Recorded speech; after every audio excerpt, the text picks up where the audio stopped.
잠깐 같이 기도드리겠습니다.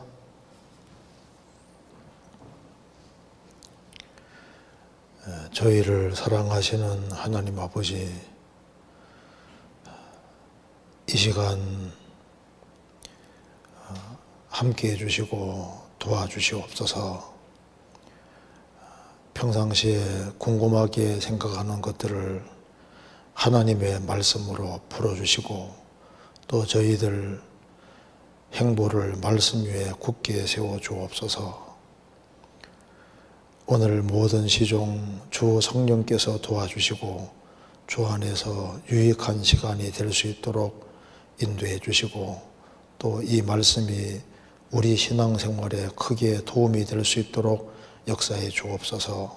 또 온라인으로 말씀을 듣고 있는 모든 사람들 일일이 주님이 함께 해 주시고, 또 이 말씀들이 생활에 적용이 되고 또 신앙생활에 도움이 되도록 주님께서 함께 해주시고 도와주시기를 간절히 기도합니다. 오늘 모든 시종 도와주시기를 간절히 의지하오며 주 예수 그리스도 이름으로 기도하옵나이다. 아멘.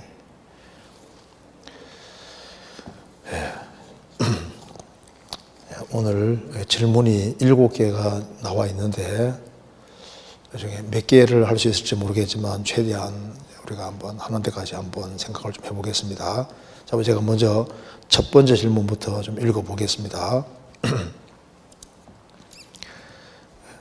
구약 성경에, 구약에 예수님에 대한 예언이 300번 이상 나왔다고 하는데 찾아서 읽어보면 사실 그 말씀이 정말 예수님을 두고 한 예언이라는 것이 바로 납득이 안 되는 구절이 많습니다.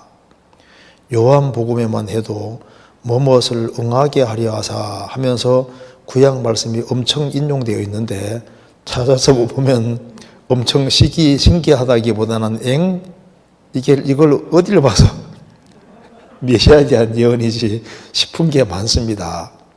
구약의 본문에는 참 다른 이야기를 설명하는데 예수님의 예언이 이제 문맥이 맞지 않는다는 생각이 듭니다.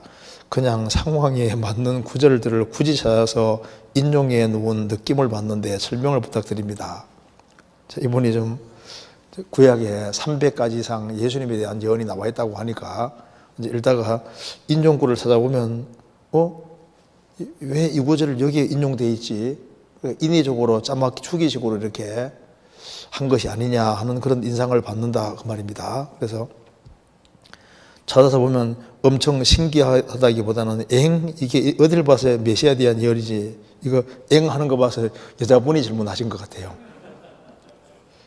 그래서 이 본문하고 좀 한참 다른 얘기가 아니냐, 문맥이 안 맞는 게 아니냐, 이제 이런 생각이 든다고 하는데 설명을 부탁드린다 이렇게 얘기를 했습니다. 이것이 성경을 읽을 때 자세하게 안 읽어서 그런 겁니다. 자세하게 잘 몰라서 그런 겁니다. 이제 신약에 나와 있는 성경 내용 중에 구약을 인용한 거 보면 하나같이 정확히 인용을 했는데 얼른 읽으면 왜 이게 이렇게 연결되지? 이제 그런데 좀 더 자세히 보면 항상 맞는 이야기를 한다는 걸 알 수 있습니다. 여기에 요한복음만 해도 뭐뭐를 응하게 하려 하사라고 이제 인용되어 있는데 이게 어딜 봐서 이게 응하게 하려 했을까? 안 맞는 것처럼 보인다 그 말입니다. 우리가 요한복음에 몇 가지 한번 잠깐 생각을 해봅시다. 요한복음 13장 한번 찾아보시죠. 13장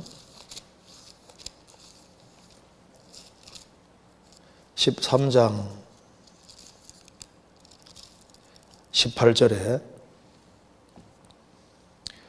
내가 너희를 다 거룩해 말하는 것이 아니라 내가 나의 택한 자들이 누구인지 알미라. 그러나 내 떡을 먹는 자가 내게 발꿈치를 들었다 한 성경을 응하게 하려는 것이니라. 자, 예수님께서 말씀하시기를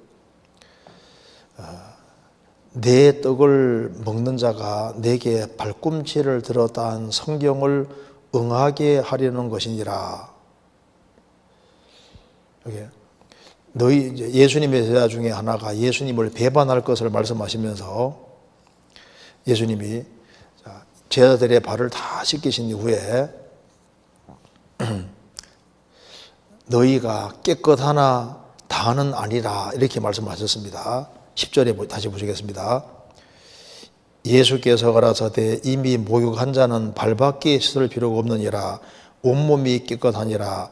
너희가 깨끗하나 다는 아니라 하시니 이는 자기를 팔자가 누구인지 아심이라. 그러므로 다는 깨끗이 아니하다 하시니라.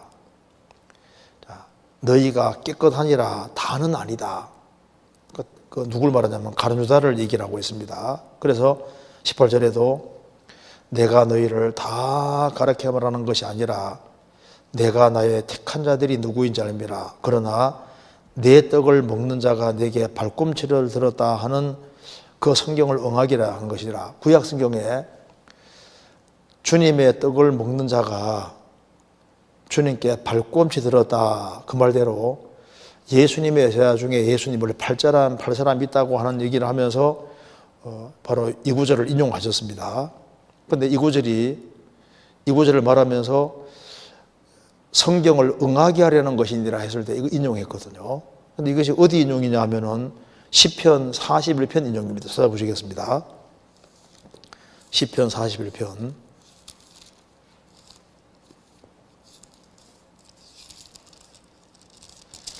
41편 1절에 빈약한 자를 곤고하는 자가 복이 있으며 재앙의 날에 여호와께서 저를 건지시리로다. 그러면서 9절에 나의 신뢰하는 바 내 떡을 먹던 나의 가까운 친구도 나를 대적하여 그 발꿈치를 들었나이다. 요 구절이 이제 신약에 인용되어 있는 겁니다. 그러니까 여기서 이제 뭘 알아야 되냐면은 이 구약 성경을 읽어보시면은 이렇게 되어 있습니다. 이제 시편 예를 들면은 이 시편 기자가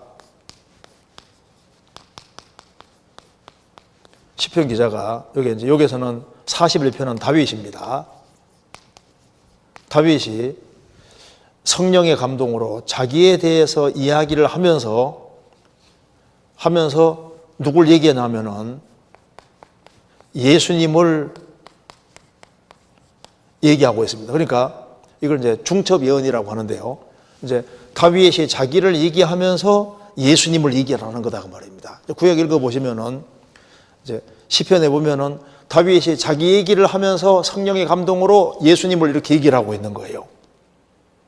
그러니까 성령께서 시편 41편을 기록하게 하실 때 시편 41편이 성령의 감동으로 기록이 되면 되는데 다윗이 어려움을 당하는 것을 얘기를 하면서 어려움 당하는 걸 얘기하면서 이제 동시에 예수님이 어떻게 될 것을 이렇게 섞어서 얘기를 하기 때문에 그냥 읽으면은 이거 다윗에 대한 얘기네 이렇게 생각하는데 더 자세히 읽으면은 다윗이 자기 얘기하면서 예수님을 얘기를 하고 있는 거다 그 말입니다. 그래서 시편 41편에 다윗이 곤란과 어려움을 당하는 걸 얘기를 쭉 하면서 성령의 감동으로 먼 훗날 예수님이 배반당하는 것을 딱 이렇게 얘기를 하고 있는 겁니다. 그래서 나의 신뢰하는 바 내 떡을 먹던 나의 가까운 친구도 나를 대적하여 그 발꿈치를 들었나이다. 예수님을 3년 반 동안 따라다니고 예수님과 운명과 고락을 함께하고 최후의 만찬석에서도 예수님이 떡을 떼어 주셨지 않습니까? 예수님의 제자 중에 한 명이 예수님을 대적해서 그 발꿈치를 들었습니다. 예수님을 대적했습니다. 예수님께서 바로 다윗이 성령의 감동으로 이것을 기록했을 때 다윗이 자기 상황을 얘기를 하면서 감동으로 예수 그리스도께서 오셔서 3년 반 동안 공생애 하실 때 예수님의 제자 중에 한 사람이 발꿈치를 들고 주님 대적하는 것을 미리 보고 이렇게 기록을 해놨다 그 말입니다.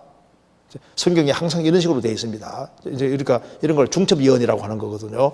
시편 16편 찾아봅시다. 16편도 1절 하나님이여 나를 보호하소서 내가 죽게 피하나이다.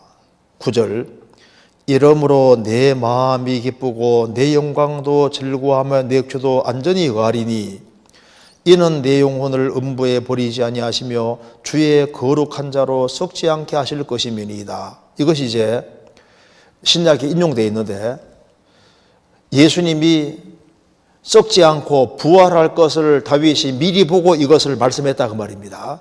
다윗은 지금 자기 상황을 얘기를 하면서 뭘 봤냐 하면은 이는 내 영혼을 음부에 버리지 아니하며 주의 거룩한 자 예수님으로 썩지 않게 하실 것임이니이다. 사도행전에 다윗은 썩었고 무덤이 이제 이스라엘 땅에 있는데 예수님은 죽고 썩지 않고 부활하셨다고 할 때 이것을 인용했거든요. 그러니까 이제 다윗이 자기 이야기를 하면서 이렇게 다윗이 자기 이야기를 하면서 성령의 감동으로 예수님에 대한 얘기를 했는데 그래서 얼른 읽으면은 잘 못 알아차리게끔 되어 있는 거 이런 걸 중첩이원이라고 하는 겁니다. 시편 69편에도 한번 찾아봅시다.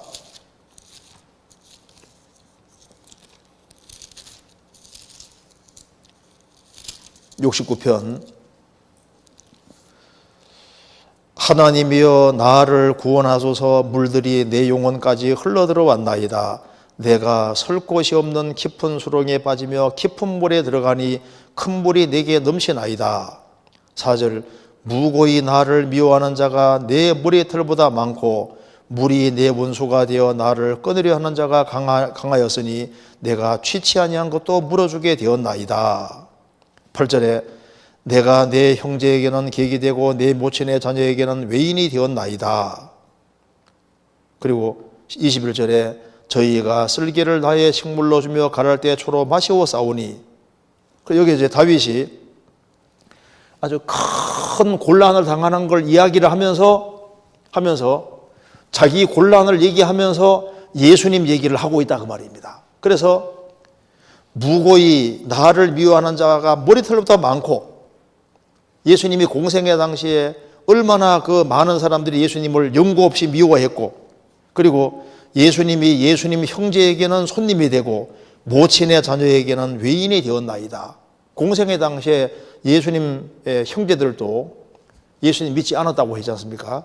그리고 저희가 쓸개를 다해 식물로 주며 가랄 때 초로 마시고 싸우니 다윗이 성령의 감동으로 자기 얘기를 하면서 중첩으로 예수님을 얘기를 하고 있는 거예요. 그러니까 이런 걸 모르면은 얼른 읽으면은 그 분명히 읽어보면 다윗에 대한 얘기인데 왜 다윗에 대한 얘기가 이게 예수님에 대한 얘기라고 하면서 신약에 인용하냐 그 말입니다. 그러니까 엥 소리가 나오는 거예요.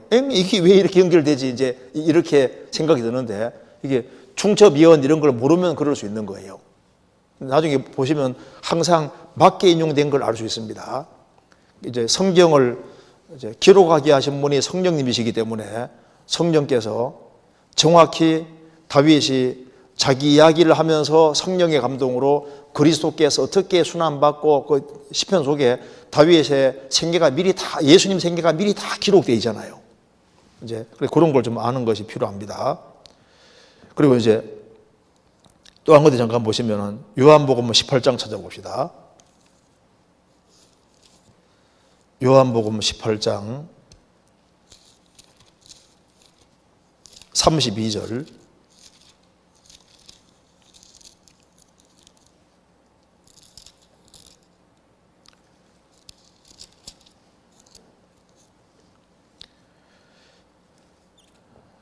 예, 31절부터 제가 읽겠습니다.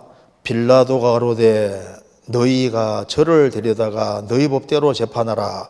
유대인들이 가로되 우리에게는 사람을 죽일 권이 없나이다 하니 이는 예수께서 자기가 어떠한 죽음으로 죽으실 것을 가리켜 하신 말씀을 응하게 하려 함이로라. 여기도 하신 말씀을 응하게 하려 하심이란 말이 나와 있습니다. 그럼 여기에 예수께서 자기가 어떠한 죽음으로 죽을 것을 가리켜 말씀하신 것을 응하게 하려 하신다. 이게 무슨 말이냐면 요한복음 12장 찾겠습니다. 요한복음 12장 32절.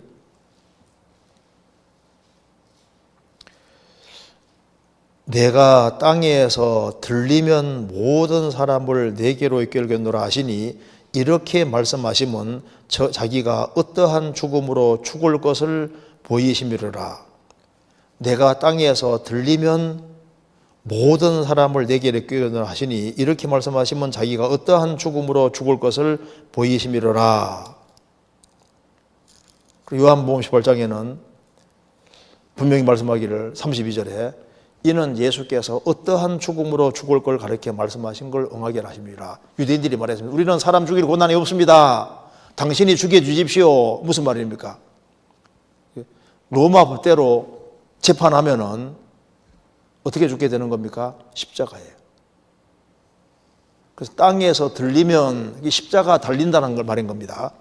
땅에서 들리면 모든 사람을 내게 이끌어 오너라. 어떠한 죽음은 그럴 것을 그렇게 미리 말씀하신 것이다. 구약의 예수님이 십자가에 죽을 것이 이미 약속이 되어 있습니다. 예수님이 죽는데 어떻게 죽을 거냐? 양손 양발에 못이 박혀 죽을 것이다. 그래서 자기가 어떠한 죽음으로 죽을 것을 가르쳐 말씀하신 것을 응하게 하십니다. 땅에서 들리면은 모든 사람에게 이끌겠노라. 예수님이 십자가에 죽으실 것이 언제 예언됐냐면 예수님 오시기 1000년 전에 이미 예언되어 있는 겁니다. 성경 찾아보시겠습니다. 시편 22편.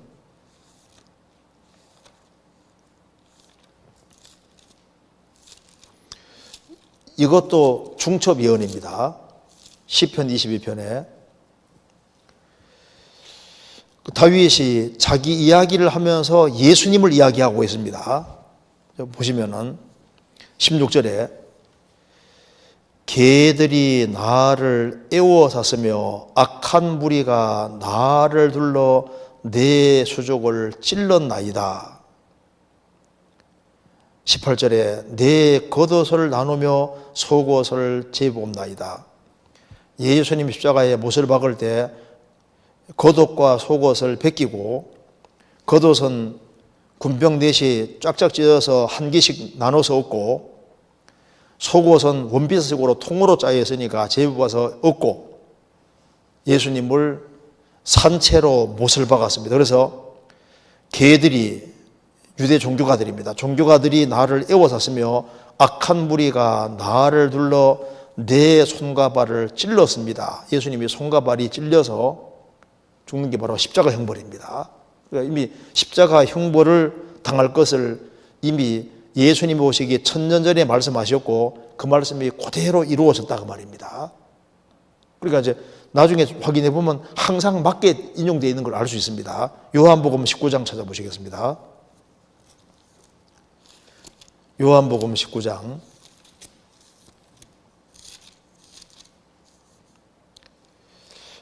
23절입니다. 군병들이 예수를 십자가에 못 박고 그의 옷을 취하여 4개에서 나눠 각각 한 개씩 얻고 속옷도 취하니 이 속옷은 호지 아니하고 위에서부터 통으로 짠 것이라. 군병들이 서로 말하되 이것을 찢지 말고 누가 얻나 제법자 하니 이는 성경에 저희가 내 옷을 나누고 내 옷을 제법나이다 한 것을 응하게 하려 함이로라.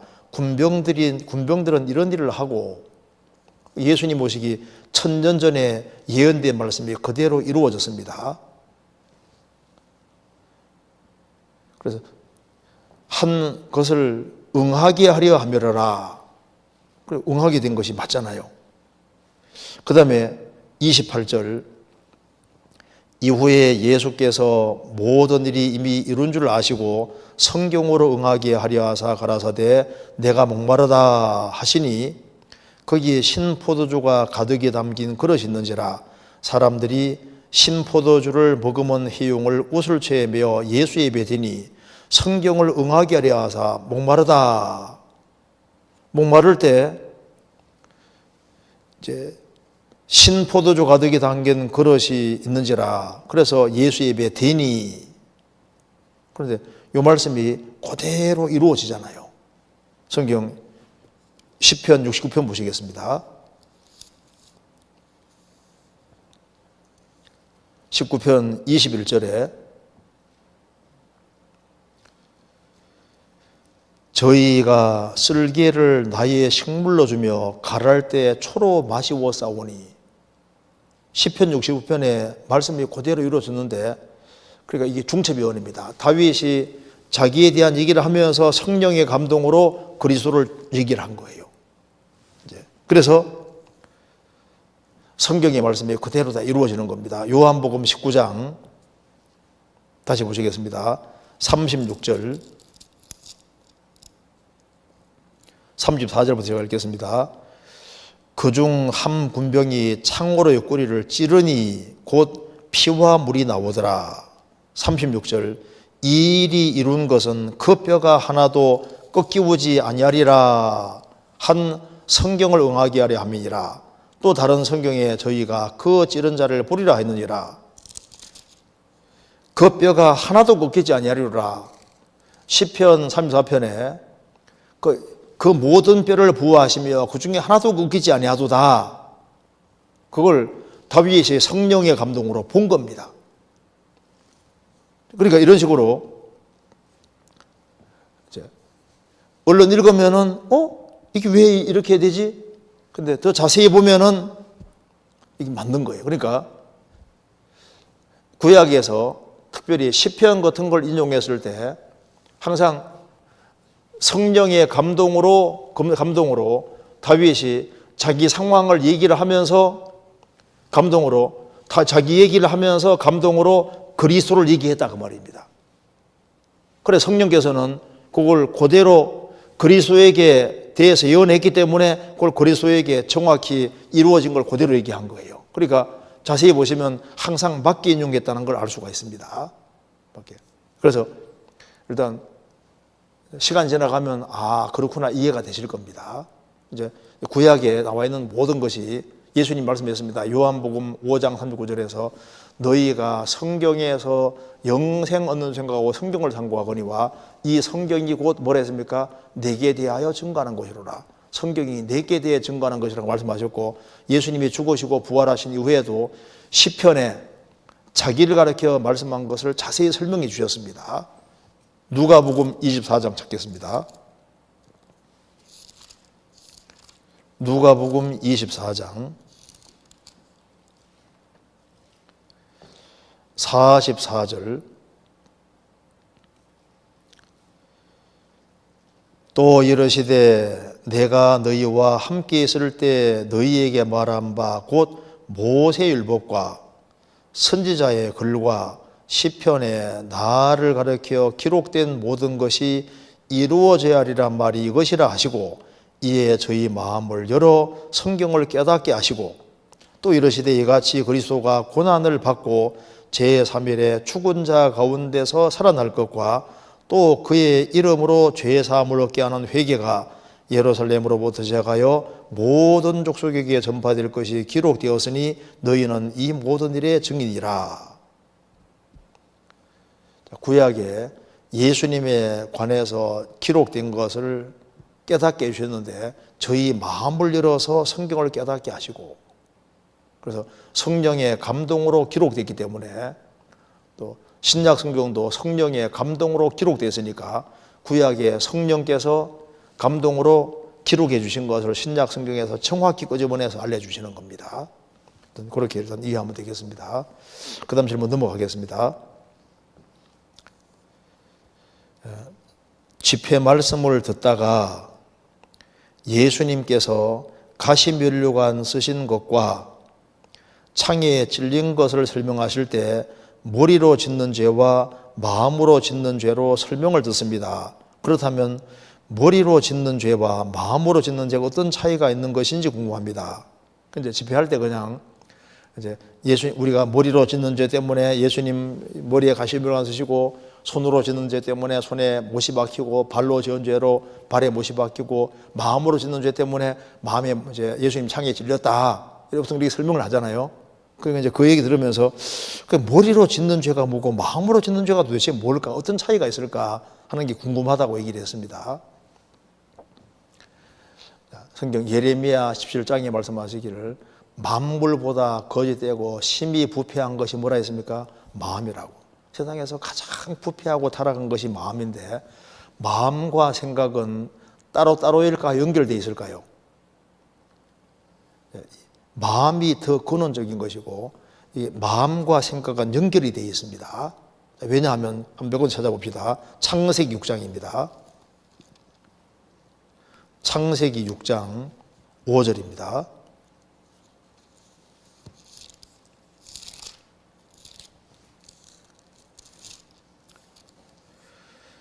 (5절) 여호와께서 사람의 죄악이 세상에 관영함과 그 마음의 생각의 모든 계획이 항상 악할 뿐임을 보시고, 여기 마음의 생각이라 그러죠.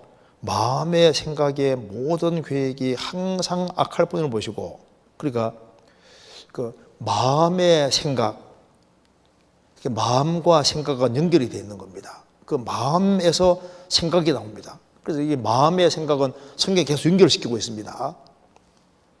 히브리서 4장 한번 찾아보시겠습니다. 히브리서 4장.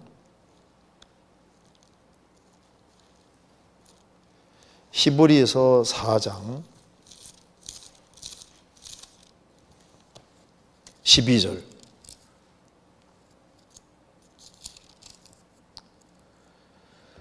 하나님의 말씀은 살았고 운동력이 있어 좌우에 날선 어떤 검보다도 예리하여 혼과 영과 및 관절고수를 찔러 죽이기까지 하며 또 마음의 생각과 뜻을 감찰하시나니, 여기에 마음의 생각과 뜻을, 마음의 생각이라고 그랬죠. 그러니까 이 마음하고 생각은 연결이 되어 있는 거예요. 마음의 생각입니다. 누가복음 12장도 찾아보시겠습니다. 누가복음 2장. 누가복음 2장 35절. 35절에 또 칼이 내 마음을 찌르듯 하리라. 이는 여러 사람의 마음의 생각을 드러내려 함이니라. 마음의 생각이라고 그랬습니다. 그러니까 대저 그 사람의 생각이었다면 그 위인도 그러는 했는데, 이 마음 속에서 속에서 이 생각이 나오는 겁니다. 그래서 머리로 생각하는 짓는 죄, 마음으로 이제 올라오는 생각으로 짓는 죄가 사실 거의 비슷한 말입니다. 왜냐하면은 예수님이 이렇게 말씀하셨거든요. 마가복음 7장 보시겠습니다. 7장. 마가복음 7장 21절.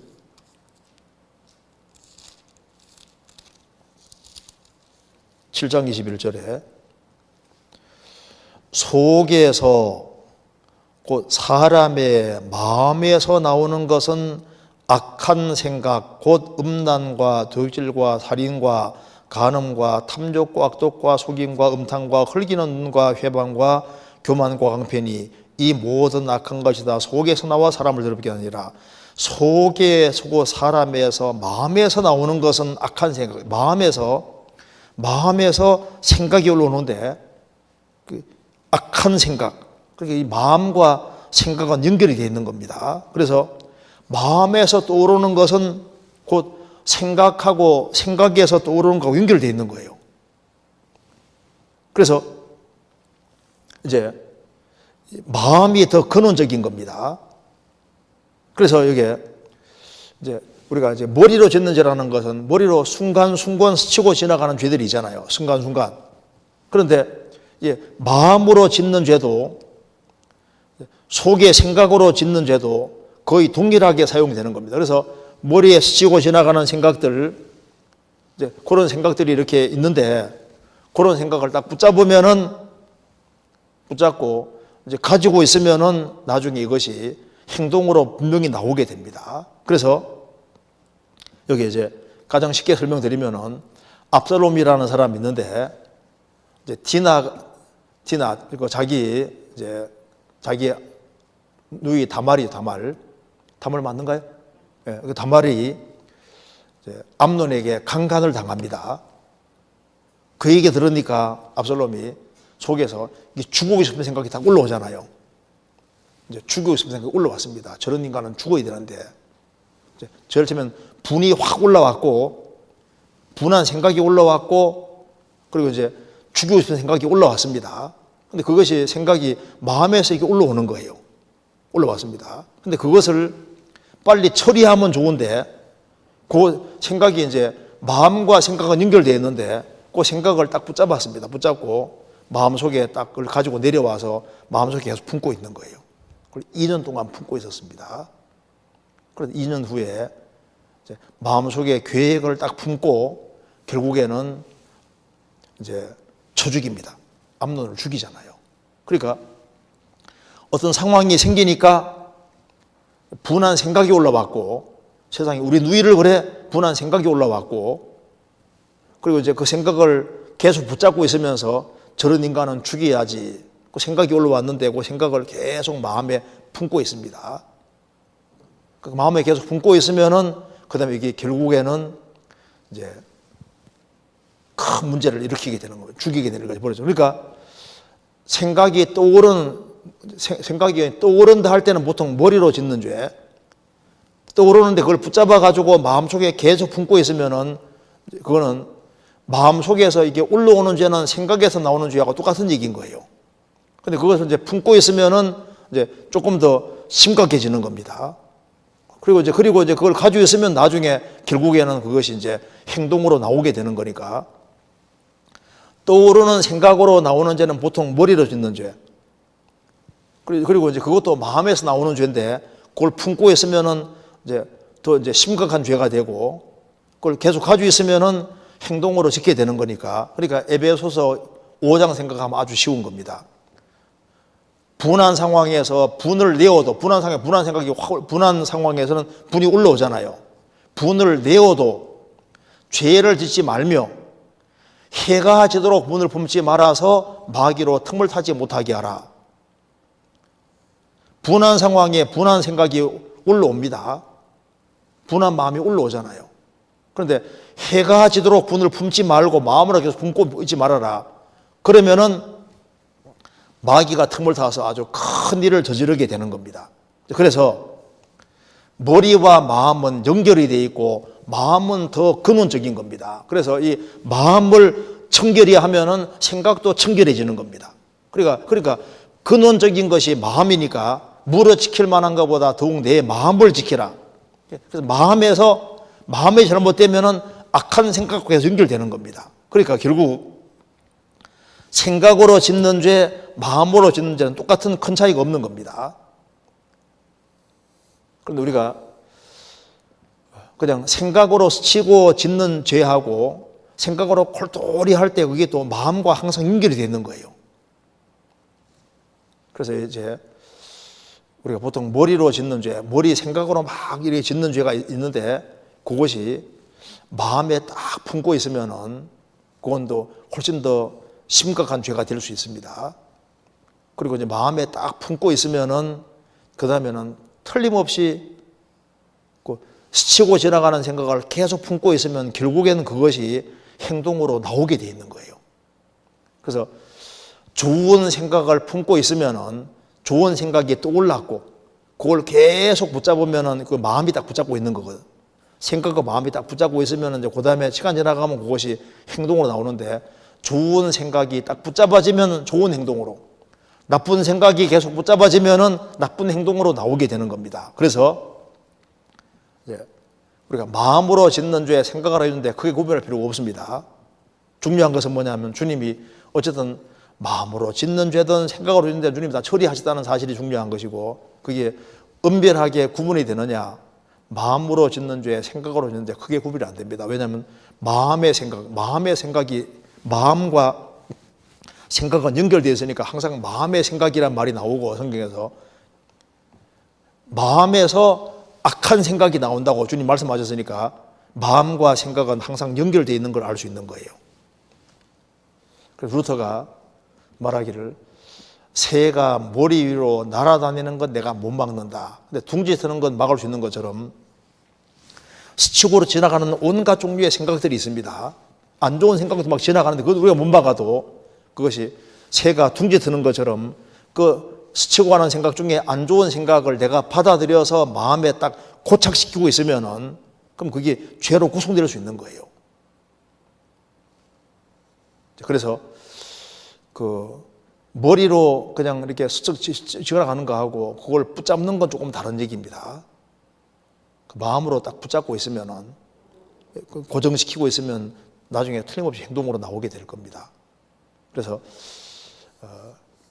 그 크게 구별을 안 하셔도 되겠습니다.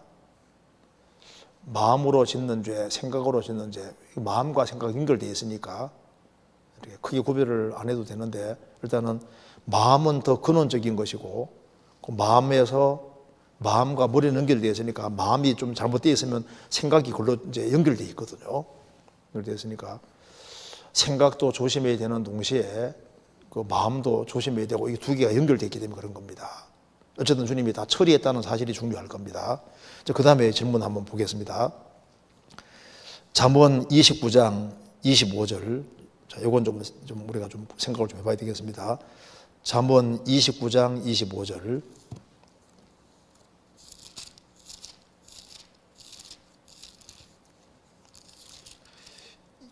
25절. 사람을 두려워하면 올무에 걸리게 되거니와 여호와를 의지하는 자는 안전하리라. 이 말씀을 좀 해석하여 주시면 감사하겠습니다 하는 질문입니다. 말 그대로입니다. 사람을 두려워하면 올무에 걸리게 되거니와 여호와를 의지하는 자는 안전하리라. 우리가 새해를 시작하는 입장에서 참 이 구절이 참 우리 신앙생활에 정말 중요한 것이 아닐 수 없습니다. 다른 거 몰라도 이 구절만 잘 마음속에 새겨도 신앙생활에 큰 유익을 받을 수 있습니다. 여기 사람을 두려워하면 올무에 걸리게 되거니와 여호와를 의지하는 자는 안전하리라. 자, 그럼 어떻게 하는 것이 여호와를 의지하는 것일까? 여호와를 의지하는 것은 곧 주님의 말씀을 의지하는 것이 여호와를 의지하는 겁니다. 왜냐하면 하나님은 말씀으로 자신 나타내셨기 때문에 하나님 말씀을 붙잡는 것이 하나님 붙잡는 것이고 하나님 말씀에 기대는 것이 하나님을 의지하고 기대는 것이 되는 겁니다. 그래서 말씀을 붙잡는 것이 바로 하나님을 의지하고 하나님을 기대는 것이 되는 겁니다. 그리고 말씀을 기대하는 사람은 성경에서 안전하다고 말씀해 주신 겁니다. 잠언 4장입니다. 4장 13절. 훈계를 굳게 잡아 놓치지 말고 지키라. 이것이 내 생명이니라. 훈계를 굳게 잡아, 그냥 잡는 게 아니라 굳게 잡아 놓치지 말고 지키라. 얼마나 강력한 말입니까? 훈계를 잡아라. 잡되 굳게 잡고 놓치지 말고 지키라. 이 얼마나 강력한 말입니까? 훈계를 잡고 놓치지 말고 지키고 그것도 아주 굳게 잡으라. 이것이 내 생명이니라.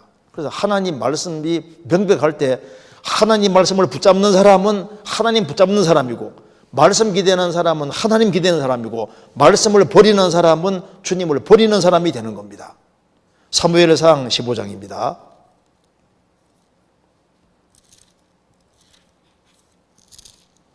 (15장) 23절 22절부터 제가 읽겠습니다. 22절.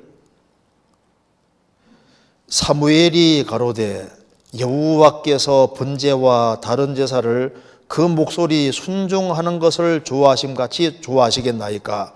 순종이 제사보다 낫고 듣는 것이 수양의 기름보다 나으니 이는 거역하는 것은 사술의 죄와 같고 완고한 것은 사신 우상에게 절하는 죄와 같음이라. 왕이 여호와의 말씀을 버렸으므로 여호와께서도 왕을 버려 왕이 되지 못하게 하셨나이다. 이렇게 말씀하기를 사울 왕이 여호와의 말씀을 버렸으므로 여호와께서도 왕을 버려. 자, 여호와의 말씀을 버리는 것은 여호와를 버리는 겁니다. 여호와의 말씀을 붙잡는 것은 여호와를 붙잡는 것이 됩니다. 그래서 내가 인내의 말씀을 지켰은즉 내가 또한 너를 지키오. 그래서 말씀을 붙잡는 사람은 곧 하나님을 붙잡는 사람이고, 말씀에 기대는 사람은 하나님을 기대는 사람이고, 말씀을 버리는 사람은 하나님을 버리는 사람이 되는 겁니다. 그래서 사람을 두려워하면 울무에 걸리게 되거니와 여호와를 의지하는 자는 안전하리라. 하나님 말씀을 기대고 하나님 말씀을 의지하는 사람은 그게 가장 안전한 길이다 그 말입니다. 그런데 말씀은 그렇게 돼 있더라 하더라도, 말씀은 그렇게 돼 있는데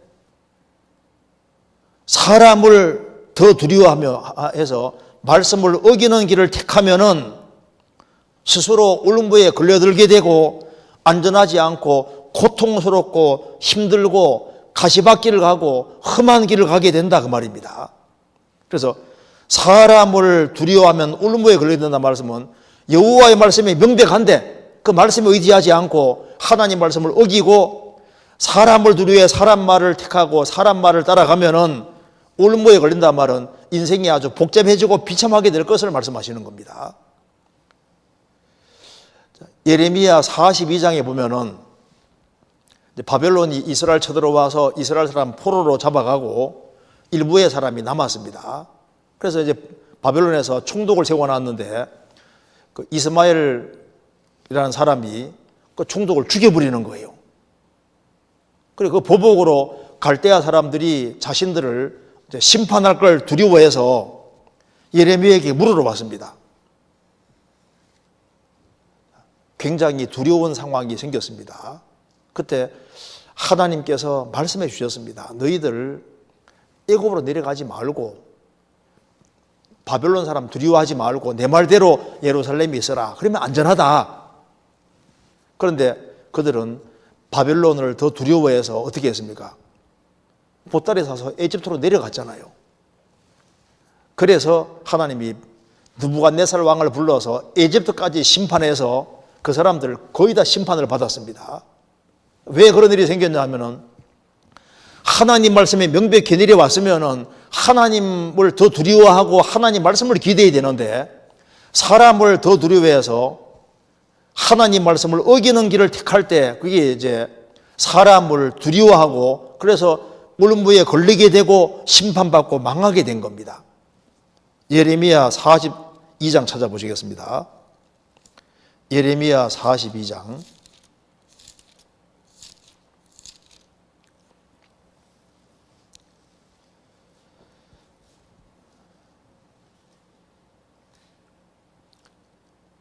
41장 18절에 이는 느다냐의 아들 이스마엘이 바벨론 왕의 그 땅 총독으로 세운 아이감의 아들 그다레를 죽였으므로 그들이 갈대아인을 두려워함이었더라.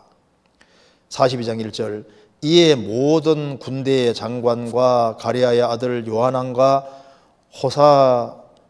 호사야의 아들 여사냐와 여호와의 작은 자로부터 백성의 작은 자로부터 건자까지 다 나와 선지자 예레미야에게 이르되 당신은 우리의 간구를 들으시고 이 남아있는 모든 자를 위하여 당신의 하나님 여호와께 기도하소서. 당신이 목도하시거니와 우리는 많은 중에 조금만 남았사오니 당신의 하나님 여호와께서 우리의 마땅히 갈 길과 할 일을 보이시기를 원하나이다. 그러면서 5절에 말했습니다. 그들이 예레미야에게 이르되 우리가 당신의 하나님 여호와께서 당신을 보내사 우리에게 이르시는 모든 말씀대로 행하리이다. 여호와는 우리 중에 진실만한 증인이 되시옵소서. 우리가 당신을 우리의 하나님 여호와께 보내면 그의 목소리가 우리에게 좋고 좋지 아니함을 물론하고 청종하려 함이니라. 우리가 우리 하나님 여호와의 목소리를 청종하면 우리에게 복이 있으리이다. 얼마나 여기까지 들으면 얼마나 말이 좋아요.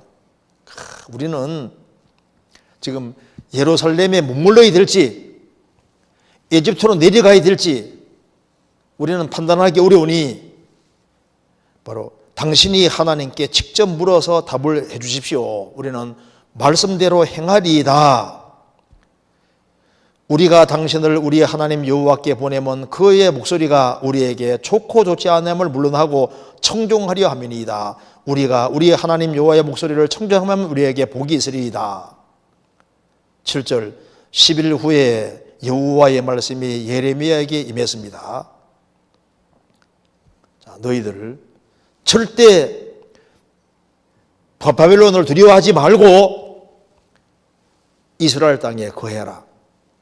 너희들이 바벨론을 두려워해서 에집트로 내려가면 잘못될 것이다. 14절에 또 말하기를 우리는 전쟁도 보지 아니하며 나팔 소리도 들리지 아니하며 식물의 결절도 핍절도 당치 아니하는 애굽 땅으로 결단코 들어가리라 하면 잘못되리라.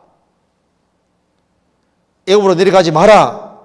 이렇게 말했는데 그들은 어떻게 했습니까? 그들은 에이 이건 하나님 말씀 아니라고 그렇게 말하면서 하나님의 말씀에 기대지 아니하고 바벨론을 더 두려워해서 사람을 더 두려워해 사람의 말을 더 두려워하고 사람을 더 두려워해서 애굽으로 내려가는 길을 택했습니다. 그래서 거의 다 죽게 된 겁니다. 예레미야 44장 결과를 보시겠습니다. 44장 28절 그런즉 칼을 피한 소수의 사람이 애굽 땅에서 나와 유다 땅으로 돌아오리니 애굽 땅에 들어가서 거기 우거하는 유다의 모든 남은 자가 내 말이 성립되었는지 자기들의 말이 성립되었는지 알리라. 느부갓네살 왕 쳐들어와서 완전히 박살내버렸잖아요. 그래서 사람을 두려워함으로 울음부에 걸리게 된 것도 이런 경우가 되는 겁니다. 예수님 당대 유대인들이 중에 예수님을 믿는 사람들이 많이 있었지만은 그 유대 지도자들을 종교 지도자들을 두려워해서 담대하게 자기 신앙을 고백하지 않았습니다. 성경 말씀하기를 그들은 하나님보다 사람의 영광을 더 취한 사람이라고 말씀하셨습니다. 사람을 두려워하면 울음부에 걸릴 것이다. 요한복음 12장 적겠습니다.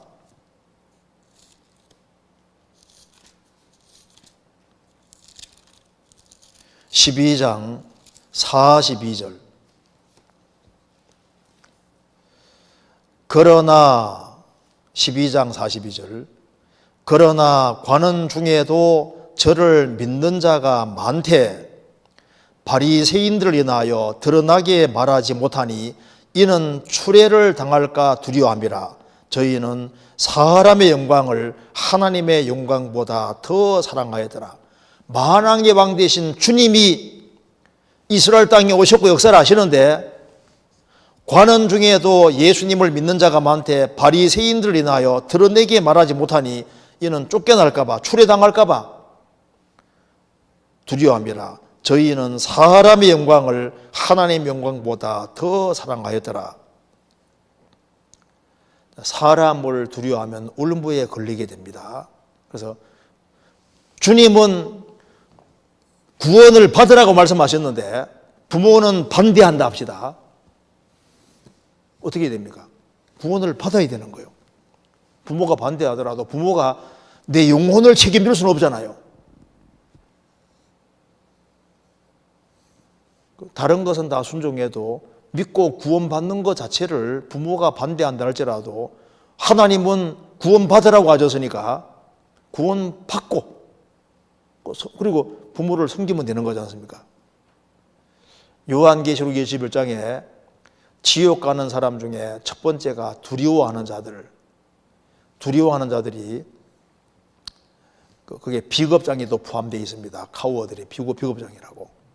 그러니까 구원받아야 될 걸 알지만은 사람들의 이목이 두려워서 내가 혹시 예수 믿으면은 구원받으면은 친구들이 왕따 시킬까 봐 사회적인 어떤 불이익이 올까봐, 육신적인 어떤 그런 것들이 두려워서 믿고 구원받는데 안 나가면은 이 말씀하고 연결되는 거예요. 사람을 두려워하면 올무에 걸리게 되거니와 여호와를 의지하는 자는 아니라 믿고 구원을 받아야 되는 거라고요. 사람을 두려워하면 올무에 걸리게 되거니와. 다니엘의 세 친구, 왕은 우상 숭배하라고 했습니다. 우상 숭배 안 하면 풀무불에 집어넣는다. 그런데 다니엘의 세 친구는 왕보다 하나님을 더 두려워했고 하나님은 우상 숭배를 금지하니까 우리는 죽더라도 우상 숭배 안 하겠습니다. 하나님을 더 두려워함으로 안전하게 됐고, 그리고 하나님께 큰 축복을 받잖아요. 십보라와 부하에게 파라오 왕이 명령을 내립니다. 이스라엘의 사내아에 태어나면 전부 다 죽이라고 명령을 내렸습니다. 그런데 십보라와 부하 산파들은 하나님을 더 두려워해서 어떻게 했습니까? 안 죽였잖아요. 너희들 왜 안 죽였냐 하니까 이스라엘 여인들은 애굽 여인과 달라서 우리가 아기를 받으러 가면 그 사이에 힘을 확 주니까 아기가 태어났다 그 말입니다. 그래서 반 거짓말 섞어서 얘기했습니다. 그런데 하나님께서 생명을 존중하고 하나님을 두려워하는 이 십보라와 부하를 축복해 준 것이 나오잖아요. 자, 사람을 두려워하면 올무에 걸리게 되거니와 여호와를 의지하는 안전하니라. 이건 우리 일상생활에 다 적용될 수 있습니다. 회사에서도 주님을 더 두려워해야 되는데 사장님을 더 두려워해서 신앙생활을 딱 못하고 사장님에게 완전히 얽매이면요,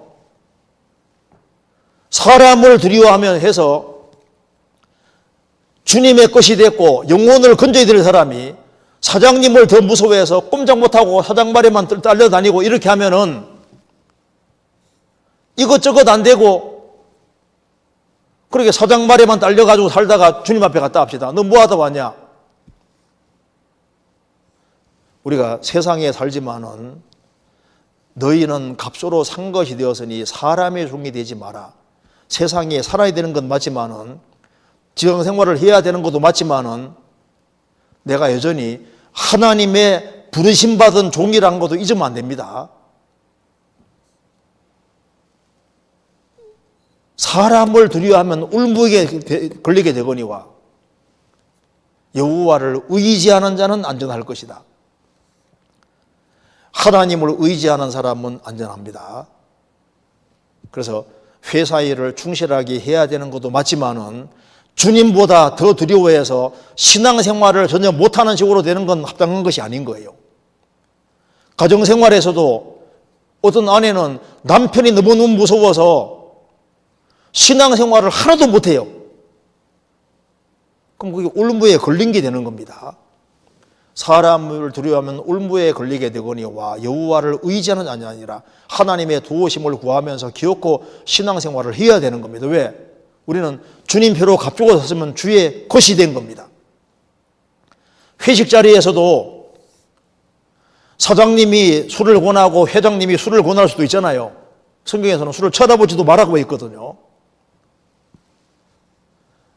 회장님이나 사장님을 두려워해서 사람을 두려워하면 올무에 걸리게 되거니와 여호와를 의지하는 자는 안전하리라. 선배를 주님보다 더 무서워해서 딸려다니는 것도 안 맞습니다. 사람을 두려워하면 올무에 걸리게 되거니와 여호와를 의지하는 자는 안전하리라. 이제 나쁜 친구들이 어울려가지고 막 강제로 막 마약을 권할 수도 있잖아요. 사람을 두려워하면 올무에 걸리고 그리고 인생을 망칠 수가 있습니다. 여호와를 의지하는 자는 안전하리라. 그래서 사람보다 하나님을 더 두려워하는 그 사람은 안전하고 하나님이 그 사람 인생길을 만들어 가시는 겁니다. 성경 이사야 8장입니다.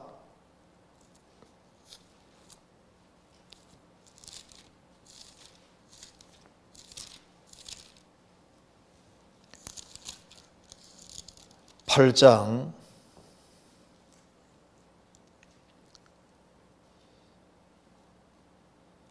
8장 12절.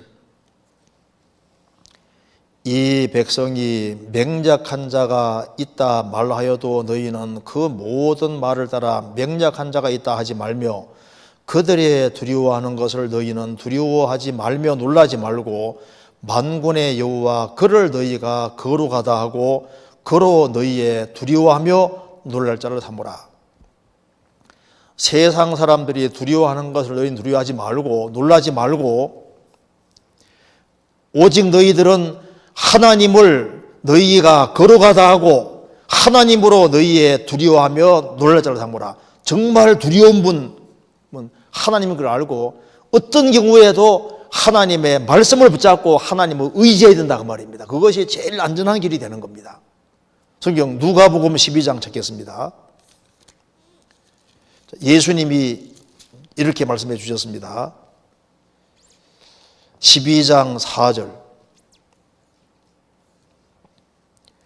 내가 내 친구 너희에게 말하노니 몸을 죽이고 그 후에는 능히 더 못하는 자들을 두려워하지 말라. 마땅히 두려워할 자를 내가 너희에게 보이리니 곧 죽인 후에 또한 지옥에 던져넣는 권세 있는 그를 두려워하라. 내가 참으로 너희에게로 오느니 그를 두려워하라. 육체를 죽이는 사람을 무서워하지 마라. 어차피 한번 죽어야 되는 거니까. 진짜 무서운 것은 죽인 후에 또한 지옥에 던져넣는 권세 있는 하나님을 두려워하라. 내가 참으로 너희에게로 오니 그를 두려워하라. 사람을 두려워하는 자는 울무에 걸리게 되거니와 여호와를 의지하는 자는 안전하리라. 사람보다 하나님을 더 두려워하고 하나님 말씀을 더 두려워하고 하나님 말씀이 명백히 되어 있을 때 무서운 사람, 심 있는 사람 얘기해도 하나님 말씀이 아니면은 딸려가면 안 된다 그 말입니다. 그 사람이 선배고 뭐 사장님이고 회장님이고 세상적으로 높은 지위에 있는 사람이고 누구라 할지라도 하나님 말씀을 따라가는 이것이 가장 안전하고 좋은 길이고 하나님 말씀을 의지하는 사람은 하나님께서 아시고 그 사람 붙잡아 주십니다. 여호와를 의지하는 자는 안전하리라. 육신적으로 손해보더라도 하나님 말씀에 기대는 길을 택하는 것이 현명한 겁니다. 세상에 많은 신학자들이 거듭날 필요 없다 그렇게 말해도 만왕의 왕 되신 주님은 거듭나라고 말씀하신 겁니다. 교회 생활이 무슨 필요가 있냐? 주님은 구원받은 사람은 주 안에 거하라고 말씀하셨습니다. 주님은 구원받은 사람들이 서로 사랑하라고 말씀하셨고 만민에게 복음을 전파하라고 말씀하셨고 자기 십자가를 지고 날마다 나를 쫓으라고 주님께서 말씀하셨으니까 우리는 주님 말씀을 따르는 것이 그게 제일 현명한 길인 겁니다. 사람을 두려워하면 울무에 걸립니다. 주님은 나를 위해 죽기까지 하셨고 한데 그리스도인들이 초콜릿 군병이 되지 말고 정말 용감한 군사가 되어야 됩니다. 초콜릿은 뭐 햇만 이제 빛만 비치면 이게 흐물흐물하게 돼버리잖아요. 아주 씩씩한 우리가 군병이 될 필요가 있습니다. 아주 용감한. 그래서 하나님 말씀 앞에서는 하나님 말씀을 확실하게 붙잡고 야곱이 야복강에서 주님 물고 늘어진 것처럼 하나님 말씀이 확실하면 말씀 쪽을 딱 붙잡고 끝까지 기대면은 이기는 겁니다. 진노론자들이 1000명이 있고 창세기 1장 1절을 붙잡는 사람이 있으면은 그 진노론자들이 막 진노론이 사실이고 아무리 얘기해도 태초에 하나님의 천지창조하시니라 그 말씀 붙잡으면 그 사람이 이깁니다. 그렇잖아요. 왜? 하나님이 명백히 말씀하셨으니까. 일상생활 속에서도 이 말이 틀림없이 맞을 겁니다. 그 다음 질문 보겠습니다. 삼가 이 소자 중에 하나도 없인 여기지 말라. 너희에게 말하노니 저희 천사들이 하늘에서 하늘에 계신 내 아버지 얼굴을 항상 배옵느니라. 성경 찾아보시겠습니다. 마태복음 18장.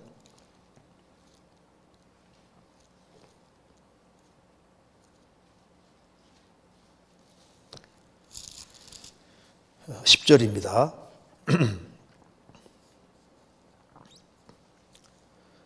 삼가 이 소자 중에 하나도 없이 여기지 말라.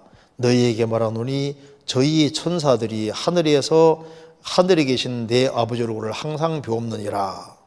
질문이 이제 천국에 가는 상태의 아이들에게 천사가 함께 한다는 것인가요? 아니면 구원을 받은 사람이건 안 받은 사람이건 모든 사람에게 천사가 함께 하는 것일까요? 천사가 구원받지 않은 사람에게도 함께 한다면 그의 하는 일은 무엇일까요? 하는 질문입니다.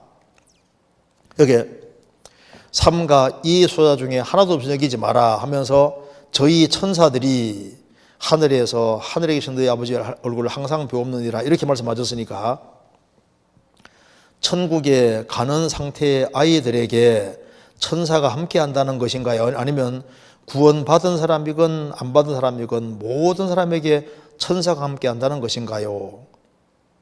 여기 10절에 삼가 이 소자 중에 하나도 이 소자가 어떤 소자냐면은 6절에 누구든지 나를 믿는 이 소자 중 하나를 이렇게 말씀했죠. 그래 이게 그냥 소자가 아니라 이 소자는 누구든지 나를 믿는 이 소자 중에 나를 믿는 이 소자니까 10절에 삼가 이 소자 중 하나도 없애기지 마라. 이 소자는 어떤 사람입니까?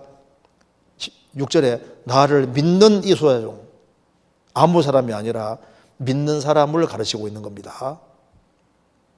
나를 믿는 이 소자 중에 그러니까 이 소자는 그냥 아무 사람이 아니라 믿는 사람을 가르치는 게 확실합니다. 그리고 여기에 10절에 삼가 이 소자 중 믿는 이 소자 중 그 말입니다.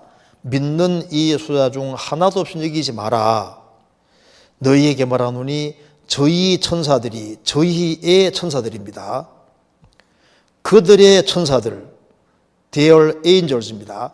그들의 천사들 그들의 천사란 말은 그들에게 소속된 천사들이란 말입니다.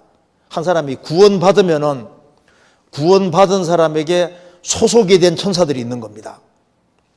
천사들이 하늘에 계신 내 아버지 얼굴을 항상 배옵느니라. 시보리서 1장 14절에 모든 천사들은 부리는 영으로서 구원 얻을 후사들을 위하여 섬기라고 보내심이 아니뇨. 모든 천사들은 하나님이 종처럼 부리는 영인데 영혼이 구원함을 얻고 몸까지 구원될 사람을 섬기라고 보내신 것이다. 그래서 구원받은 사람 배후에 그들에게 소속된 천사들이 있습니다. 그래서 저희의 천사들이라고 말씀하신 겁니다. 그리고 여기에 삼가 이 소자 중에 이게 소자라는 것은 어린 아이들만 말하는 게 아니라 믿는 사람을 통칭해서 소자라고 하는 겁니다. 예수님이 예수님의 제자들을 가르쳐서도 소자라고 하셨거든요. 아이들이라 하셨습니다. 자, 예수님 몇 살입니까? 영원부터 영원까지 계시는 분이니까 예수님은 말씀하시기를 요한복음 8장에서 너희 조상 아브라함은 나의 때 볼 것을 즐거워하다가 보고 기뻐하였느니라. 유대인들이 말했습니다. 너가 50살도 안 돼 보이는데 아브라함 봤느냐? 예수님 말씀하셨습니다. 아브라함이 나기 전부터 내가 있느니라. 예수님은 I am who I am입니다. 여호와입니다.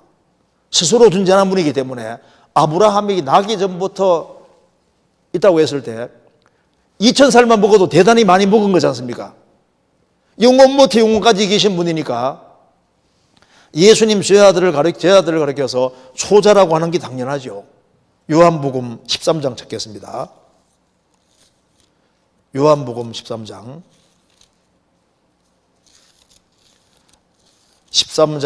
33절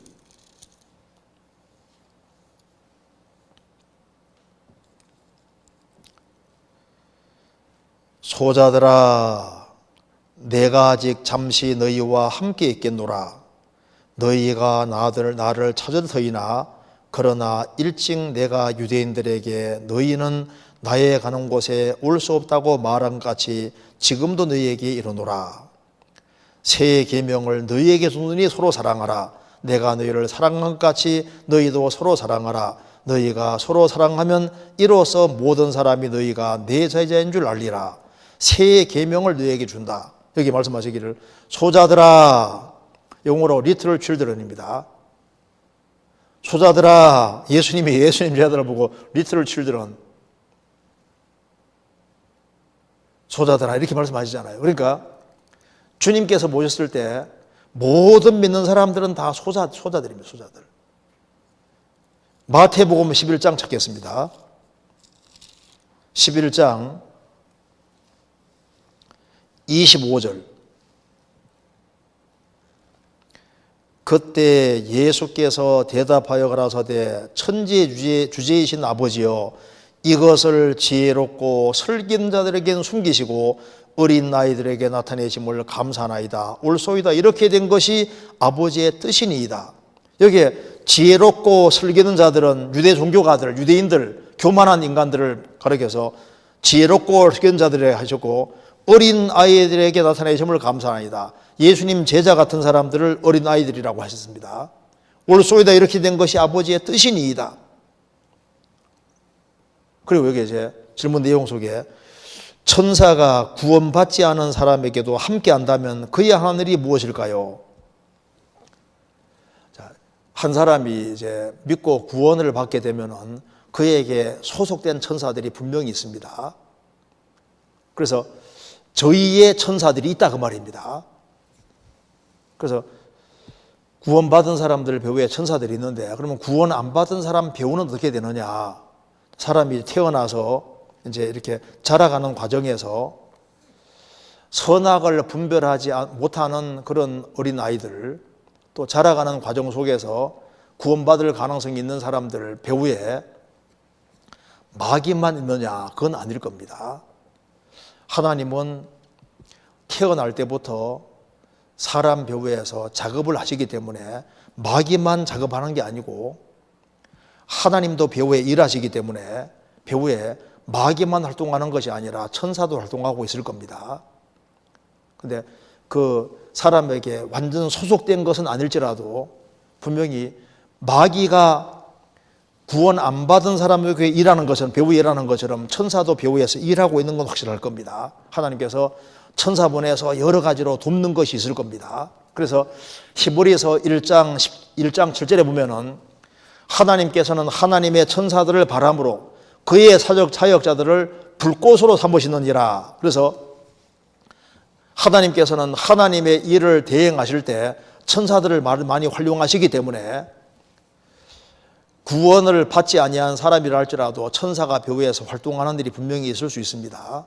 성경에서 정확히 말한 것은 없지만은 활동하고 있을 겁니다. 그러다가 이제 한 사람이 확실히 구원받으면은 그 사람에게 확실히 수록된 천사가 있을 겁니다. 그래서 이제 확실한 것은 고정된 천사가 있는지는 우리가 몰라도 구원받은 사람에게는 소속이 된 천사가 있다는 건 확실한데 마태복음 10장은 분명히 말해주고 있는 겁니다. 삼가 이 소자 중, 믿는 이 소자 중에 하나도 없이 여기지 마라. 저희의 천사들이 하늘에서 하늘에 계신 내 아버지 얼굴을 항상 배옵느니라. 구원받은 사람 배후에 천사들이 확실히 있습니다. 그래서 누가복음 16장에 거지 나사로가 죽었을 때 천사들이 모시고 갔다고 되어 있잖아요. 시편 34편에서도 주를 경외하는 자 배후에 천사들이, 주의 천사들이 진치고 지킨다고 되어 있습니다. 구원받은 사람 배후에 확실히 천사들이 있고 그들을 지키는 것이, 구원받은 사람 지켜주는 게 확실합니다. 그래서 구원받지 아니한 사람은 배후에 하나님도 역사하시고 마귀도 역사하시니까, 역사하니까 이제 마귀가 일하고 하나님도 일하시니까 하나님께서 천사들을 대행해서 하는 거니까 천사도 배후에서 아주 바쁘게 구원 안 받은 사람 배후에 바쁘게 움직이고 있는 것이 맞을 겁니다. 그 정도로 생각하면 될 것 같습니다. 그 다음 질문 넘어가 보겠습니다. 이게 좀 재밌는 질문이 나오는데 저도 모르겠어요. 한번 읽어보겠습니다. 창세기 11장 바벨탑 사건 때 온 땅의 언어가 갈라졌습니다. 그 전에는 온 땅에 구음 발음이 하나이고 언어가 하나라고 하셨습니다. 궁금한 점은 히브리 말로 사람을 아담, 기쁨을 에덴이라고 하는데 창세기 1장에서 하나님께서 첫사람을 아담이라고 명하시고 그 사람을 둔 동산을 에덴이라고 하셨습니다. 즉 온 땅에 하나의 구음을 사용할 때 이미 아담, 에덴이라는 단어가 사용되었습니다. 이것을 어떻게 보면 좋을까요? 답까지 해놨습니다. 온 땅에 구음이 하나일 때 사용되었던 언어가 히브리어였고 언어가 갈라질 때 히브리어도 하나의 분파로 남게 되었다. 두 번째, 온 땅이 하나일 때 사용되던 몇 단어들 아담, 에덴 등이 히브리어에 그대로 포함되어 있다. 어느 쪽이 바뀌었느냐? 몰라요. 구약은 히브리어로 신약은 헬라어로 기록됐는데 자, 원어가 어떻게 됐는지는 정확히 알 수가 없습니다. 그런데 이제 성경학자들은 유추해서 봤을 때 아마 아담 하와가 처음 사용하던 말은 히브리어였을 것이다. 히브리어. 그리고 이제 바벨 사건 이후에 언어가 갈라질 때 히브리어도 남고 그 나머지도 이렇게 언어가 이렇게 확 갈라지게 한 것이 아니겠느냐 이렇게 생각을 하는데 그것도 생각이고 정답은 없습니다. 그럼 어떻게 하면 되느냐? 이제 천국 가서 물어보면 돼요. 이제 고린도 전서 13장 찾아보시겠습니다. 13장 12절.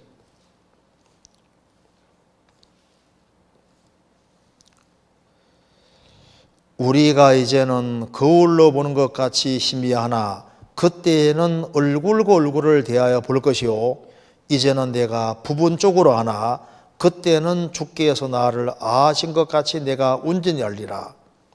우리가 이제는 거울로 보는 것 같이 희미하나 옛날 거울은 청동제 거울이니까 얼굴이 희미하게 비쳤습니다. 그러나 그때는 얼굴과 얼굴을 대하여 볼 것이요 주님 보시는 그날 우리는 얼굴과 얼굴을 대해서 보게 될 겁니다. 이제는 내가 부분적으로 하나 이 말은 우리는 지금 계시된 말씀 성경 기록된 것밖에는 알 수가 없다는 겁니다. 그러나 그때는 주께서 나를 아신 같이 내가 온전히 알리라. 주님 앞에 가게 되면은 모든 비밀이 다 밝혀지고 모든 것이 다 드러나게 될 테니까 그때는 가서 물어볼 수 있겠죠. 그때는 물어볼 필요도 없습니다. 알 겁니다. 아, 그때 아담 하와가 원래 사용하던 말이 이런 것이었네. 알게 되고 우리가 평상시에 궁금한 것들 그 모든 것들이 다 풀리게 될 겁니다. 이건 뭐 정답은 있기가 어려우니까 이거는 이제 천국 가서 우리가 이제 물어보면 될 것 같고 뭐 천국 가면은 뭐 물어볼 필요도 없이 다 알게 될 겁니다. 예. 그 다음 질문 보겠습니다. 최초 인류의 수명을 계산해 보니 노아는 아브라함 출생 직전까지 살았었다는 것을 알게 되었습니다. 그래서 이제 연도를 쭉 계산해 봤습니다. 그래서 그런데 전 세계적으로 하나님을 찾는 사람이 한 사람도 없을 때 우르 땅에서 아브라함을 무조건 불러내셨다고 하는데 분명히 노아가 같이 사는 사람들 물론 셈, 함, 야벳은 분가해서 없겠지만은 인근에 있는 사람들에게 하나님에 대해서도 말을 했을 것 같은데 전 세계적으로 한 사람도 하나님을 찾지 않았다는 게 잘 이해가 되지 않습니다 하는 질문입니다. 그래서 노아 홍수 사건 이후에 노아의 모습은 술에 취해 부끄러움 보인 장면 밖에는 나오지 않는데 혹시 노아가 홍수 후에 하나님과 동행하는 삶에서 실패한 것인지 궁금합니다. 지금 여기 이제 이분이 질문이 뭐냐면은 이제 계산을 해보니까 이 아브라함이 살던 때하고 노아 살던 때하고 거의 겹친다 그 말입니다. 그러니 하나님을 찾는 사람이 하나도 없을 때 그 아브라함을 불렀다 이렇게 말할 때 여기 약간 이렇게 좀 모순이지 않느냐 하는 질문입니다. 근데 성경에서 하나님을 찾는 사람이 한 명도 없을 때 아브라함을 불렀다 그런 성경 구절 자체는 없잖아요. 하나님이 아브라함을 불렀다는 말씀은 있지 않습니까? 그래서 하나님을 찾는 사람이 한 명도 없을 때 이제 하나님 이제 아브라함 불렀다고 하시면서 보통 사용하는 구절이 창세기 여기 시편 14편이지 않습니까? 찾아봅시다. 시편 14편에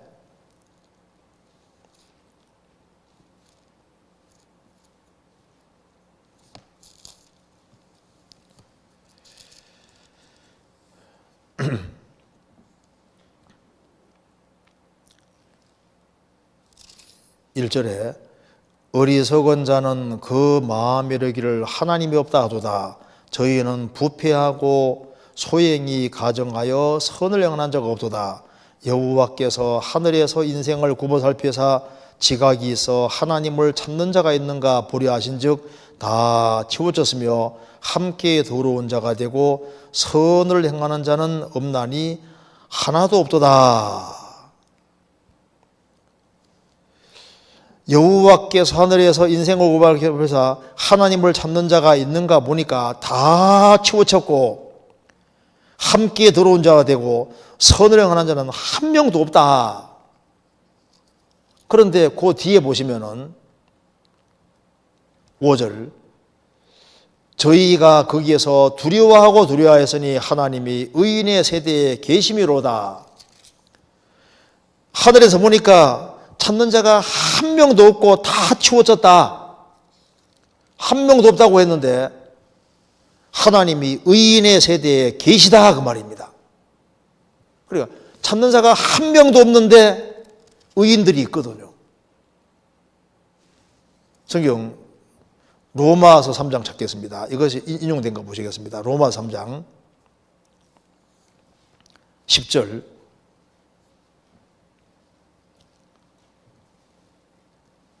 기록된 바 의인은 없나니 하나도 없으며 깨닫는 자도 없고 하나님을 찾는 자도 없고 다 치우쳐 한 가지로 무익하게 되고 선을 하는 자는 없나니 하나도 없도다.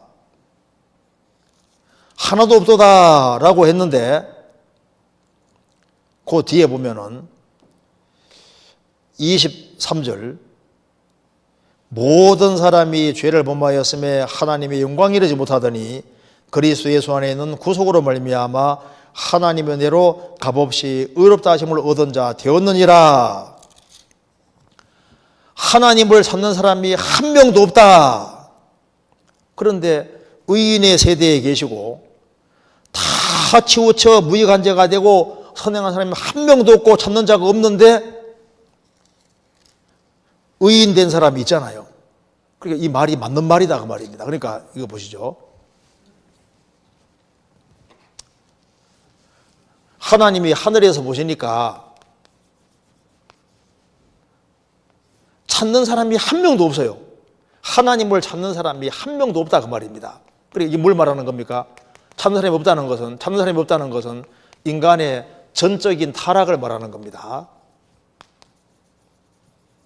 전적으로 타락했는데 하나님 한 명도 없으니까 하나님께서 배후에 작업을 해서 찾는 마음을 불러일으키고 이렇게 해서 사람을 그리스도로 이끌어서 의인을 만드신다 그 말입니다. 그러니까 이 시편 14편은 여기 설명이 나와 있는 것이 로마서 3장입니다. 그러니까 하나님을 찾는 사람은 원래 없어요. 다 자기 멋대로 찾고 못 찾아요. 이제 그러니까 하나님이 성령이 배후에 작업하시고 역사하셔서 이제 마음을 불러일으켜서 그리스도 연결돼서 의인이 되게 만드시고 의인의 세대에 계시는 거니까 하나님을 찾는 사람은 한 명도 없다. 이건 모든 시대에 적용되는 말이다 그 말입니다. 어느 시대에나 하나님을 정말 안 찾으니까 스스로 찾을 수가 없어요.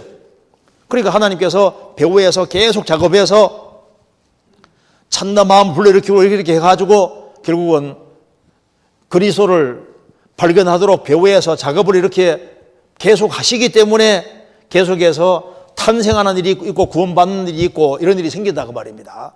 그랬을 때 인간의 전적인 타락을 말하고 하나님을 등지고 살던 시대를 비교해 봤을 때 어느 시대가 제일 캄캄하고 암흑한 시대냐 했을 때 시편 14편에 하나님 찾는 사람이 없다고 했을 때 이 구절을 적용하기에 제일 좋은 시대가 종교적으로 정말 암흑기에 있는 시대라고 할 수 있는 시대가 어느 시대입니까? 바로 바벨탑 사건 이후에 아브라함 불러낼 때 그때 그 구절을 적용하기가 제일 적절하니 그렇게 적용하는 거예요. 무슨 말 이해되세요? 그러니까 어느 시대에나 시편 14편은 항상 적용이 되는 구절이라고요. 하늘에서 보시니까 지각이 섰는 자가 있는가 보신 적 없다 그 말입니다. 없는데 하나님은 내버려 두지 아니하시고 배후에서 계속 작업을 해가지고 그렇게 해서 의인들이 계속 생기게 만들어 가신 거예요. 그러니까 찾는 사람이 없다는 말도 맞고 의인이 있다는 말도 맞는 겁니다. 그러니까 이 창세기 12장 이 시대도 마찬가지인 겁니다. 그러니까 이 말에 모순이 없고 그래서 이게 시편 14편을 적용을 시킬 때 가장 적절한 시기로 바벨탑 시대에 그걸 적용시켜서 얘기를 할 때 뭐 큰 무리수가 없다고 생각이 듭니다. 예. 그건 여기까지만 얘기하시고 여기 하고 그 다음 질문 보겠습니다. 여기 잠언 20장입니다. 잠언 20장. 잠언 20장 27절을 보시겠습니다.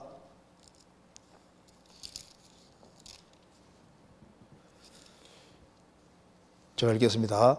사람의 영혼은 여호와의 등불이라 사람의 깊은 속을 살피느니라.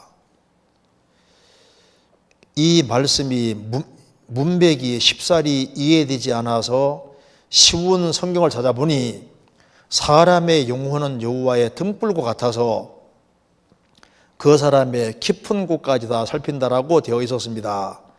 이 말씀이 사람의 영혼은 여호와의 등불과 같은 말씀으로 그 영혼의 깊은 곳까지 살핀다는 말씀인지, 그렇다면 사람은 영혼이 왜 여호와의 등불과 같다고 표현되어 있는지, 구원받은 그리스도인이 세상에 대하여 불신자들에 대하여 등불 역할을 해야 한다는 것과는 관계가 없는 구절인지 궁금합니다. 참 이게 좋은 질문이지 않습니까? 일단 이 말 자체가 좀 어렵다 그 말입니다. 다시 보시겠습니다.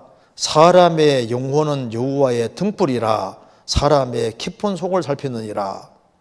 이제 이 말이 좀 상당히 이게 어려운 말 같이 아무리 봐도 왜 사람의 영혼은 여호와의 등불이냐, 사람의 깊은 속을 살피느니라. 이게 무슨 말이냐면은 집안에 등불이 다 있으면은 등불이 쫙 그 집안에 있는 걸 다 비춰주잖아요. 그것처럼 집안에 등불을 딱 두는 것처럼 이 사람은 영혼으로 구성되어 있습니다. 여기에서 사람의 영혼은 이제 히브리어로는 영입니다. 영. 사람의 영은 여호와의 등불이라. 이게 무슨 말이냐면은 집안에 등불을 딱 켜놓으면은 집안이 환해지고 어두운 게 드러나면 금방 딱 드러나지 않습니까? 그것처럼 하나님이 사람이 집이라면은 사람 안에 하나님이 등불을 하나 갖다 놓은 거예요. 등불을. 그게 그래서 사람의 영혼 등불이란 말이 뭐냐면 영 중에도 뭘 말하냐면 양심 말하는 양심. 양심은 영에 속한 겁니다. 그래서 더 쉽게 아주 쉬운 말로 말하면은 사람의 영은 사람의 영 속에 있는 양심은 그 말입니다. 쉽게 말해서 사람의 영 속에 있는 양심은 등불은 등불인데 여호와의 등불이다. 그래서 등불은 어둠을 밝히는 것처럼 사람의 영 속에 있는 양심은 하나님이 넣어주신 것이니까 여호와의 양심은 등불인데 여호와의 등불이다 그 말입니다. 그래서 하나님은 이제 등불로 집안에 방이 많으면은 집안에 등불을 켜서 구석구석 다 볼 수 있는 것처럼 하나님은 사람은 영혼으로 구성해 주셨고 그 영 속에다가 하나님이 양심을 딱 등불처럼 장치해 놔가지고 그 사람의 깊은 속을 다 살피기 때문에 어두운 게 들어오면은요 금방금방 양심이 딱딱딱딱 지적해서 알게 한다 그 말입니다. 무슨 말이 되시죠? 그래서 이거 어려운 말은 아닙니다. 사람의 영은, 그 말은 사람의 영 속에 있는 양심은 등불은 등불인데 여호와의 등불과 같다, 등불이다 그 말입니다. 그래서 양심을 통해서 하나님은 사람의 깊은 속을 살피느니라. 이 깊은 속이 그 히브리어에는 여러 방들입니다. 속에 있는 방들입니다. 그러니까 우리 사람은 영혼으로 구성되어 있고 그 영혼 속에 알게 모르게 많은 방들이 있습니다. 그래서 제가 찾아보니까 히브리 원어로는 헤데르인데 그 방, 침실, 내부 가리키는데 여러 방들 복수로 되어 있습니다. 그래서 사람 속에 마음도 있고 생각도 있고 그 영혼 속에 사람 속에 많은 방들이 있는데 아무리 구석구석에 감춰진 방이 있어도 등불을 딱 켜면은 집안에 등불이 있으면은 구석구석에 방에 있지 않습니까? 들어가면은 어두운 게 탁탁탁 다 드러나지 않습니까? 그처럼 사람의 영혼 속에 있는 양심은 등불과 똑같아서 여호와의 등불이기 때문에 아무리 많은 것을 감춰 놓아도 양심은 다 지적하고 다 한다 그 말입니다. 그래서 어떤 사람이 속 구석에 살인하려는 사례를 딱 가지고 있어도 몰래 감춰져 있어도 양심은 여호와의 등불이기 때문에 너 사람 죽이려고 하지, 너 지금 간음죄를 지으려고 계획하고 있지, 그 양심이 다 지적해주고 펴줘주는 걸 말하는 거예요. 그리고 이제 이 말씀이 사람의 영혼은 여호와의 등불과 같은 말씀으로 그 영혼 깊은 곳까지 살핀다는 말씀이죠. 이것도 좀 좋은 질문입니다. 사람이 거듭나면은 이제 양심뿐 아니라 하나님 말씀이 빛입니다. 그래서 주의 말씀은 내 발의 등이요 내 길의 빛이니라 말씀대로 하나님 말씀이 등불 역할을 하기 때문에 이제 양심으로 자기 상태를 알았는데 이제 성령으로 거듭나면은 이 말씀은 사람의 영혼은 여호와의 등불 같다고 했으니까 여호와의 등불 같은 말씀으로 영혼 깊숙한 것을 더 살피는 것이 맞죠. 그래서 양심으로 자신을 항상 비치게 하셨는데 이제는 거듭나면은 말씀에 비해서는 영혼을 더 깊숙이 비추기 때문에 이제 말씀으로 거듭나면은 구석구석 더 비치니까 야 이게 내가 더 문제가 더 많구나 하는 게 덜썩 다 드러나게 되지 않습니까? 그래서 하나님 말씀은 숨은 허물까지 다 끄집어내는 양심보다 더 강력한 역할을 하니까 사람의 영혼은 양심은 여호와의 등불 역할을 하는데 이 양심도 자꾸 흐려지고 자꾸 죄 지으니까 흐려지지 않습니까? 흐려지니까 이제 거듭나면은 양심이 밝아지고 또 하나님 말씀이 들어가면 영혼을 더 환하게 밝혀주니까 자신이 부족하고 잘못된 것이 막 다 드러나게 되는 겁니다. 그래서 여기 이제 이 말씀은 사람의 영혼은 여호와의 등불과 같은 말씀으로 영혼 깊은 곳까지 살핀다는 말씀이신지요. 이제 확장시키면은 그런 얘기가 될 수 있는 겁니다. 처음에는 하나님이 양심 통해서 속을 환하게 비치고 속의 깊은 속을 다 살피고 했는데 이제는 말씀이 들어오면 말씀 통해서 더 환하게 더 밝혀주는 것이 맞는 겁니다. 그렇다면 사람은 영혼이 왜 여호와의 등불 같다고 표현되어 있는지 구원받은 그리스도인이 세상에 대하여 불신자들에 대하여 등불 역할을 해야 한다는 그 관계가 없는 구절인지 궁금합니다. 뒤에 자세한 그 필요 없이 이 말 뜻은 그런 뜻입니다. 말 뜻은 그래서 양심은 여호와의 등불입니다. 양심은 여호와께 속한 거예요. 양심은 하나님 넣어주신 겁니다. 그래서 지구상에 각각의 사람에게 양심이, 영속에 양심이 들어있다는 게 참 놀랍고, 집안이 어두워도 이제 등불이 탁 들어오면은 어두운 걸 환하게 밝히고, 그 아주 밝은 등불을 가져 들어오면 아주 밝게 탁 비춰주는 것처럼, 사람의 영혼은 여호와의 등불이고 양심은 등불 같아서 사람의 깊은 속을 구수구 살폈는데, 세월이 지나가면 양심이 자꾸 무뎌지고 이제 더러워지고 이렇게 해서, 그러다가 이제 구원을 딱 받으면은 양심이 깨끗하게 되지 않습니까? 깨끗한 양심이 되고, 이제 성령께서 역사하시니까 양심이 아주 밝아지게 되고, 하나님 말씀으로 밝혀주시니까 아주 예민하게 되고 민감하게 되고, 잘못된 게 들어오면 양심이 즉시 탁탁 깨닫게 해주고, 말씀이 들어와 있으면 말씀이 탁 깨닫게 해주니까, 그래서 말씀이 밝은 빛 역할을 하고 양심도 더 밝혀주시는 것이 맞는 겁니다.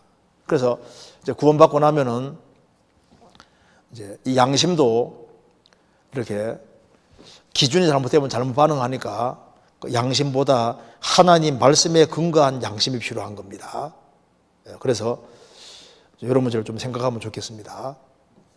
시간이 또 됐기 때문에 여기까지 말씀드리고, 또 다음 시간에 또 자세히 말씀드리겠습니다. 같이 기도하시겠습니다. 자비로우신 우리 아버지 하나님, 마땅히 형벌 받을 수밖에 없는 저희들을 불쌍히 여겨주시고 주의 보배로운 피로 구원해 주신 이 크고 놀라운 은혜와 사랑을 인하여 감사드립니다. 우리 나머지 생에 주님의 말씀으로 다스려 주시고 저희들 주님 말씀을 붙잡고 생을 살 수 있도록 도와주시고 주님 말씀에 의지하며 생을 살 수 있도록 도와주옵소서. 우리 나머지 모든 생에 항상 주의 거룩한 말씀으로 다스려 주옵소서. 우리 구주 예수 그리스도 이름으로 기도하옵나이다. 아멘. 수고하셨습니다.